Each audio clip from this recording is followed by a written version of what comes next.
नमस्कार दोस्तों। आज हम बात कर रहे हैं एक ऐसे मुद्दे पर जो इस समय बहुत ज़्यादा चर्चित है।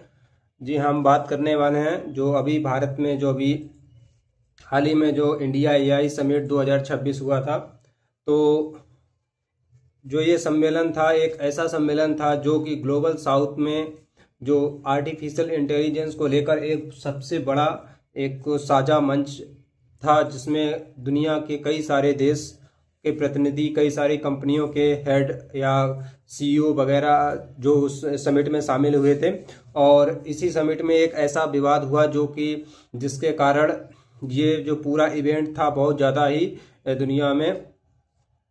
एक इस समय सुर्खियों में है। तो जिसमें जो जो गलगोटिया यूनिवर्सिटी का चाइनीज जो रोबोटोक जो का विवाद है, तो हम इस वीडियो में हम जानते हैं इसके बारे में विस्तार में कि यह समिट इतना बड़ा क्यों था और कौन कौन से ग्लोबल लीडर जो थे इस समिट में हिस्सा लेने दिल्ली पहुंचे थे, और जो ये रोबोडोक को लेकर विवाद क्या हुआ, और भारत की जो जो एआई डिप्लोमेसी है इसको लेकर इस पर भारत की जो इस पर क्या प्रभाव पड़ा है, तो इसके बारे में हम विस्तार से बात करते हैं। कि जैसे कि दोस्तों आपको पता है कि अभी जो इंडिया एआई इम्पैक्ट समिट 2026 है वो इस समय नई दिल्ली के जो भारत मंडपम है में आयोजित किया जा रहा है। यह समिट जो है इसलिए भी इतनी ज़्यादा खास है क्योंकि यह समिट जो ग्लोबल साउथ एशिया का सबसे बड़ा एआई समिट माना जा रहा है। यहाँ दुनिया भर के कई देशों के राष्ट्राध्यक्ष, कई सारे आईटी कंपनियों के प्रमुख, जिसमें माइक्रोसॉफ्ट या फिर जिसमें सुंदर पिचाई हो या सत्या नडेला हो, और जैसे बहुत सारे दिग्गज कंपनियों के जो सीईओ हैं, उनके फाउंडर हैं, इस समिट में हिस्सा लेने आए। और तो जिसका उद्घाटन जो है वो भारत के प्रधानमंत्री मोदी जी ने अभी हाल ही में किया था। तो इसका जो इससे ये पूरी दुनिया में जो ये संदेश दिया गया कि जो एआई है वो एक भविष्य की बहुत बड़ी एक ज़रूरत बन गई है। तो इस समिट का जो मुख्य उद्देश्य था, जिन पर इनको जिस क्षेत्र में इस समिट को फोकस करने के लिए किया गया था, उसमें था एथिकल एआई हो या इंक्लूसिव एआई या इम्पैक्ट बेस्ड एआई हो। खासकर ये विकसित देशों के लिए इस जो है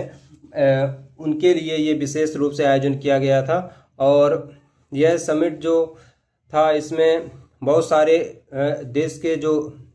राष्ट्राध्यक्ष भी शामिल हुए थे, जिसमें फ्रांस, ब्राज़ील और स्पेन और अन्य कई सारे देशों के जो राष्ट्र प्रमुख थे वो इस समिट में हिस्सा लेने आए थे। तो जिसमें आर्टिफिशियल इंटेलिजेंस में निवेश हो या फिर इसका जो अब पूरे विश्व में जो इसका जो व्यापक प्रसार है उसको लेकर भी इस पर चर्चा हुई। और इस बैठक की जो अध्यक्षता वो भारत के जो उपराष्ट्रपति जो हैं सीपी राधाकृष्णन, उन्होंने प्रमुख रूप से जो मेटा के जो हेड हैं और क्वालकॉम जैसे जो दिग्गज आईटी कंपनियां हैं उनके प्रमुख हेड से उन्हें मुलाकात की, जिसका उनका जो मुख्य उद्देश्य था कि ताकि दुनिया के कई सारी जो हेड टेक आईटी कंपनियां हैं वो भारत में सेमी कंडक्टर जो है के क्षेत्र में भारत में इन्वेस्ट कर सकें, जिससे भारत का जो एआई इंफ्रास्ट्रक्चर है वो बहुत ज़्यादा मजबूत हो और दुनिया में जो भारत की जो इस समय जो ट्रेड पार्टनरशिप में लेकर जो टेक को लेकर जो भारत सरकार जो चाह रही है उसको लेकर भारत में और ज़्यादा निवेश आए। लेकिन इसमें एक ऐसा मुद्दा हुआ जिसने पूरे समिट को बहुत ज़्यादा इस समय एक विवादित स्थिति में स्थिति में ला दिया, जिसमें था गलगोटिया यूनिवर्सिटी का एक रोबोडोक कंट्रोल विवाद। तो इस समिट के दौरान जो गलगोटिया यूनिवर्सिटी है उसके एक प्रतिनिधि ने एक रोबोटिक डॉग वहाँ पर जो प्रदर्शनी में प्रस्तुत किया, जो जिसे उसने ये दावा किया था कि इसे जो है गलगोटिया यूनिवर्सिटी के सेंटर ऑफ एक्सीलेंस डिपार्टमेंट के द्वारा तैयार किया गया है, लेकिन कुछ ही समय बाद वो इस पर तो एक बड़ा खुलासा हुआ कि यह जो रोबोटिक्स था वो गलगोटिया द्वारा निर्मित नहीं किया गया था, बल्कि उसने चाइना से यह परचेस किया था, जिसका नाम यूनिट्री GO2 था। तो यानी कि वो एक कॉमर्शियल रोबोट था, जिसने उसे, जो कि एक मेड इन चाइना प्रोडक्ट था, जिसे उसने चाइना से परचेस करके यहाँ पर इस आयोजन में अपना स्वयं का इन्वेशन बताकर वहाँ पर पेश किया। तो इस विवाद के कारण जो समिट का जो ऑर्गेनाइजेशन था उसने बहुत ही ज़्यादा गलगोटिया यूनिवर्सिटी को लेकर बहुत सख्त कदम उठाया है और उस यूनिवर्सिटी को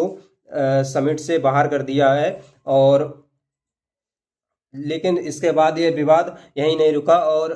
जो गलगोटिया यूनिवर्सिटी के जो हेड थे उन्होंने सार्वजनिक रूप से ये माफ़ी मांगी कि जो हमारे जो हेड प्रेजेंटेटर थे, जिन्होंने ये रोबोट वहाँ पर प्रदर्शनी में दिखाया था, शोकेस किया था, तो उनको इस बात की जानकारी नहीं थी कि ये जो रोबोट है ये हमारी यूनिवर्सिटी ने नहीं इन्वेशन किया है, इसको हमने चाइना से परचेस किया है। इस घटना को लेकर फिर जो भारत के जो IT सेक्रेटरी हैं उन्होंने उनको सख्त निर्देश दिया है कि जो चीज़ तुमने इन्वेशन नहीं किया है उसे आप यहाँ पर प्रदर्शनी में प्रस्तुत नहीं कर सकते हैं। लेकिन इस मुद्दे को इस समय जो अंतर्राष्ट्रीय मीडिया है या फिर अंतर्राष्ट्रीय कुछ न्यूज एजेंसी हैं, उन्होंने इसे एक वैश्विक विवाद भी कहा है। तो जिस पर जो भारत के जो अभी IT मिनिस्टर हैं अश्विनी वैष्णव,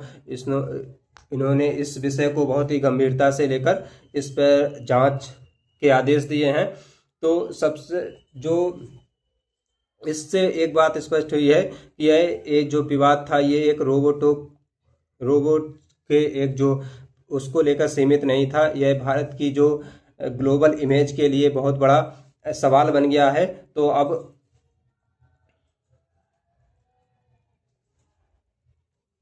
तो जिससे जो भारत की जो इस समिट का जो मुख्य उद्देश्य था उस पर लेकर बहुत ज़्यादा इस समय दुनिया में चर्चित है, जो कि जहाँ पर ये जो AI इनोवेशन है इसमें भारत अपना जो हेल्थ है या एजुकेशन या क्लाइमेट चेंज या गवर्नेंस और सोशल ट्रांसफॉर्मेशन को अपने आप को शोकेस करने का प्रयास कर रहा था। और यही रोबोटों जो विवाद है इसने एक चीज़ जो स्पष्ट कर दी है कि जो ये आर्टिफिशियल इंटेलिजेंस है इसकी अगर क्रेडिबिलिटी और ट्रांसपेरेंसी को बिना ऐसे मंचों पर बिना ठोस सबूत के प्रस्तुत करना एक बहुत बड़ी दुनिया के लिए एक बहुत बड़ा खतरा बन सकता है। और यह जो भारत के लिए यह समिट एक अवसर है या फिर पूरी दुनिया के लिए एक बहुत बड़ी चेतावनी है कि जो आर्टिफिशियल इंटेलिजेंस का मिसयूज देश के लिए या दुनिया के लिए कितना ज़्यादा खतरनाक या फिर घातक साबित हो सकता है। धन्यवाद।